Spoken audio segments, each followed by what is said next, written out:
Olá, meus amigos, que Deus abençoe a todos vocês, que o Espírito Santo, que o Espírito de Deus venha possuir a sua mente, o seu intelecto e dirigir a sua vida, dirigir o seu coração, quer dizer, a sua alma, a sua vida, até os pastos verdejantes, até aquilo que Ele tem prometido na sua santa palavra.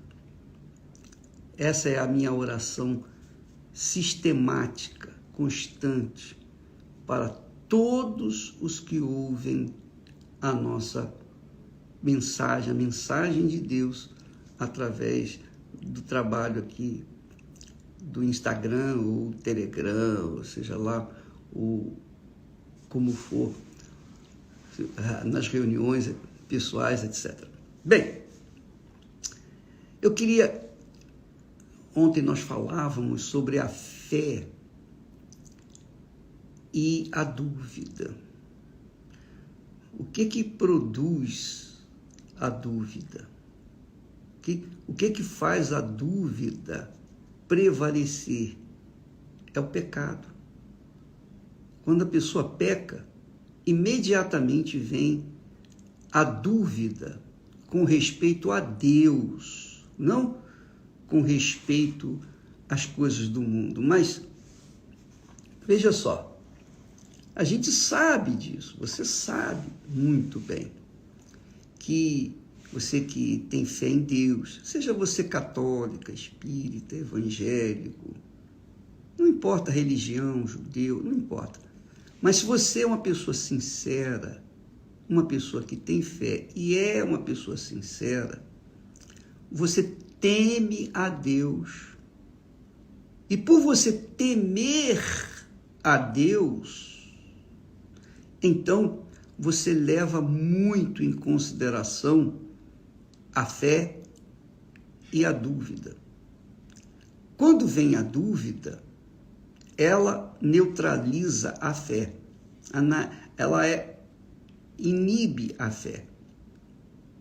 Quando vem a fé, ela neutraliza a dúvida. É assim. São dois poderes que se contradizem. É como a fé é a luz, a dúvida são as trevas. Então, quando entra a luz, as trevas se dissipam. Mas, se a pessoa está na luz e comete o pecado, as trevas se tornam senhor daquela criatura. Entende o processo, amiga e amigo? Então, se você entender bem isso, você vai ter o domínio da sua vida, o domínio da sua fé, e você não vai se deixar levar pelo pecado que produz a dúvida, porque o pecado destrói. A Bíblia é claríssima quanto a isso. O preço do pecado é a morte. Está escrito isso. Ninguém pode apagar isso. Está escrito. Deus falou, o preço do pecado é a morte, o fracasso, a miséria, a desgraça, enfim, a morte.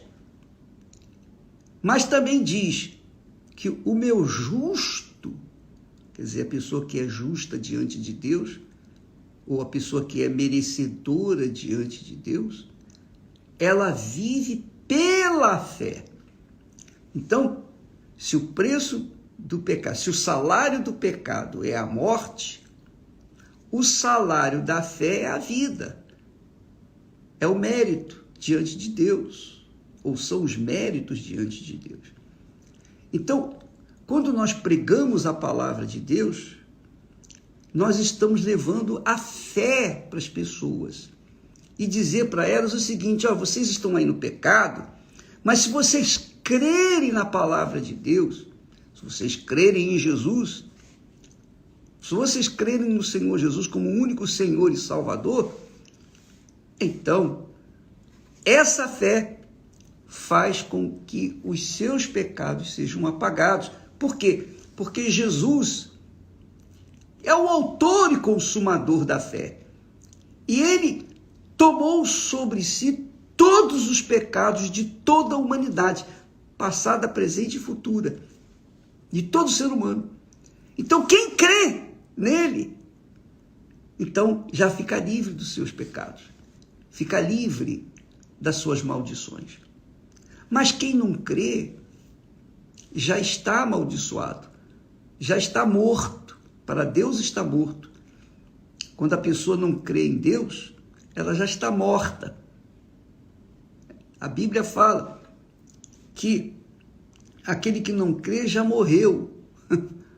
Porque, como Paulo fala lá, nós estávamos mortos nos nossos delitos e pecados. Mas por causa da fé no Senhor Jesus, ele nos ressuscitou. Quer dizer, a fé no Senhor Jesus Cristo nos ressuscita, nos dá vida. E é por isso que eu vivo. E é por isso que nós pregamos a palavra de Deus. Porque a palavra de Deus, onde quer que ela chegue, se a pessoa crê nela, então ela é livre dos seus pecados.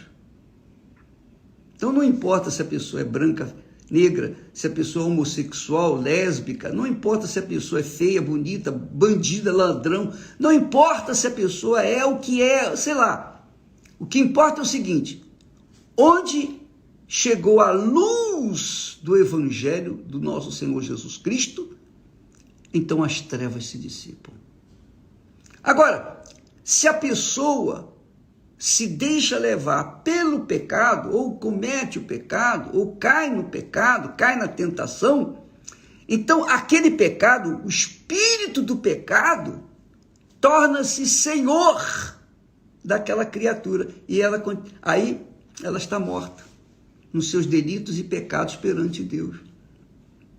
O reino de Deus é o reino constituído daqueles que têm no Senhor Jesus Cristo como Rei, Senhor das suas vidas, das suas vontades.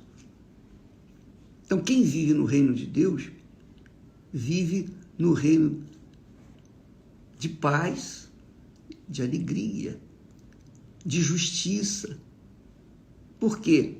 Porque segue as normas, segue as diretrizes do Rei, o único que é Rei, Senhor e Deus.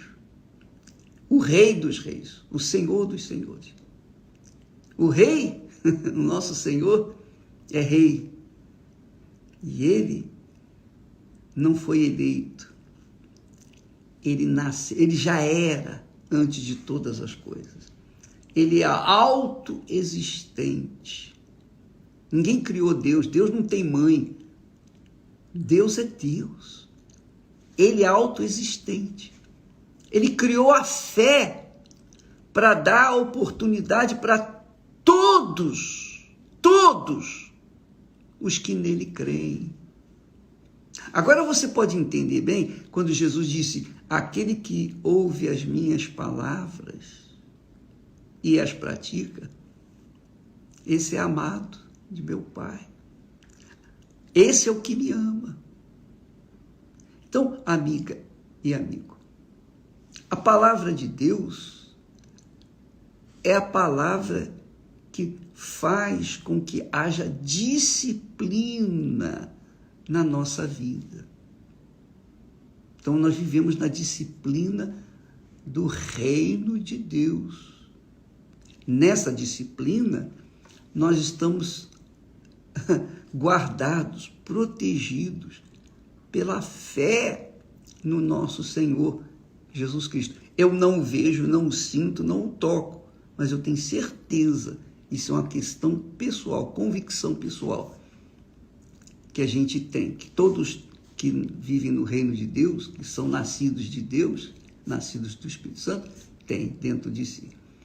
Então, por exemplo, se eu cometo um pecado, imediatamente a minha fé fica, como se diz, em dúvida. Porque no pecado, como é que eu vou chegar até Deus se eu estou vivendo no pecado, ou se eu estou no pecado? Como é que eu vou ter certeza ou fé de que Ele vai me ouvir, vai me atender? Não, não vai.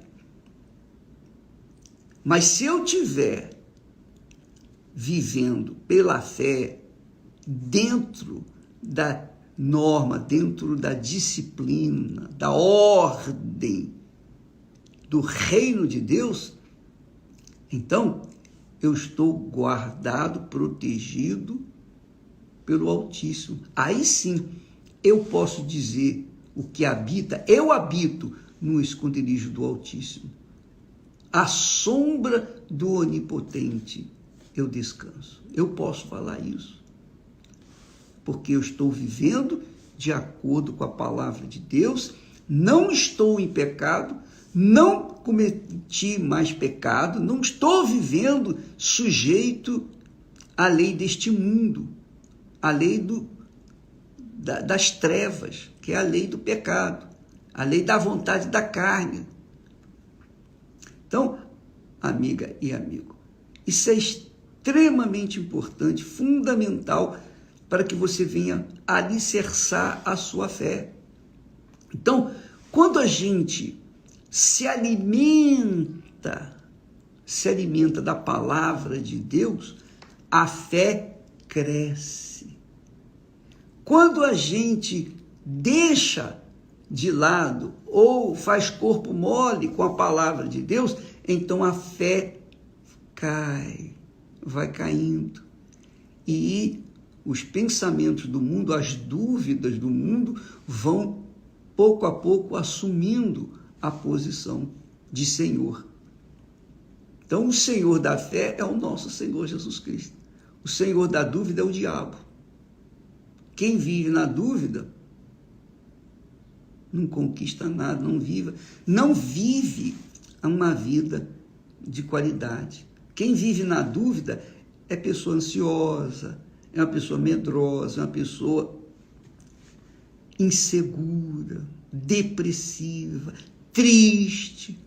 A dúvida traz tristeza. A dúvida traz o inferno. A dúvida é a mãe do inferno. Eu poderia dizer, a dúvida é a mãe do diabo, digamos assim. E a fé é o pai, a fé sobrenatural é o pai daqueles que vivem crendo no Senhor Jesus Cristo. Porque Ele é o Criador, o autor e consumador da fé. Então, quem vive pela fé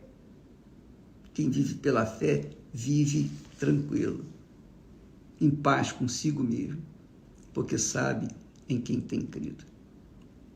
Então, veja só, quem se alimenta da fé, que são as promessas de Deus, quem se alimenta das promessas de Deus, que são a palavra de Deus, esse permanece. Mas aquele que se sujeita ao pecado se torna escravo dele. O pecado se torna senhor dele. Você escolhe o que você quer na sua vida.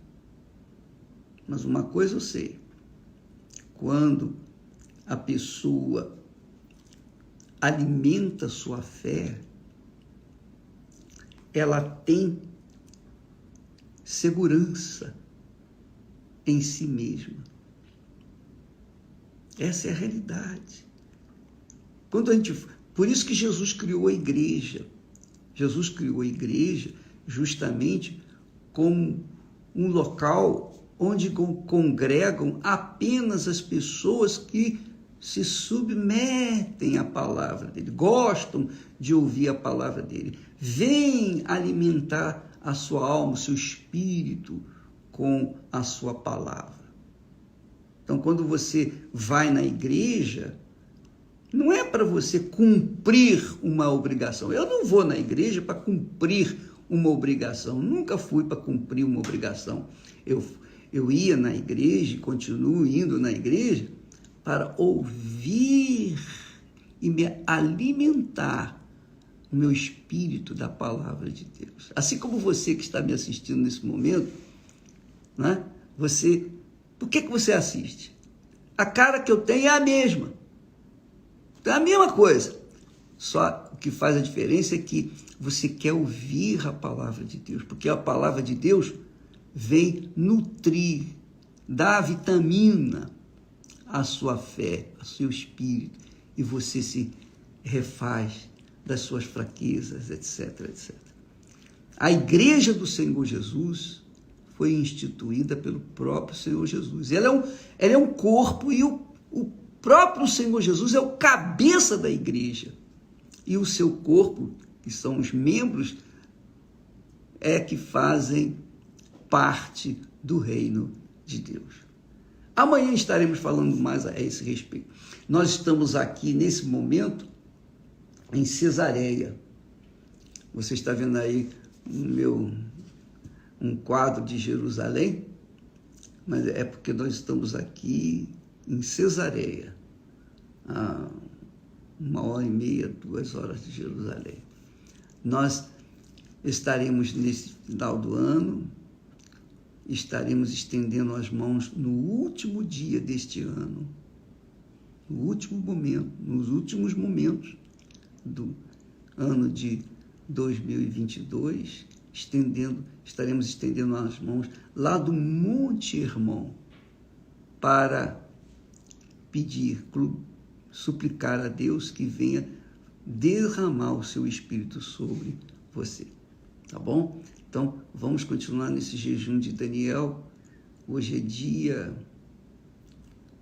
21, então só faltam 10 dias, né? Para nós estarmos juntos lá no Monte Hermon. Estaremos juntos em espírito, tá bom? E nós estaremos abençoando a sua vida com o Espírito Santo. Deus abençoe e até amanhã, em nome do Senhor Jesus. Amém.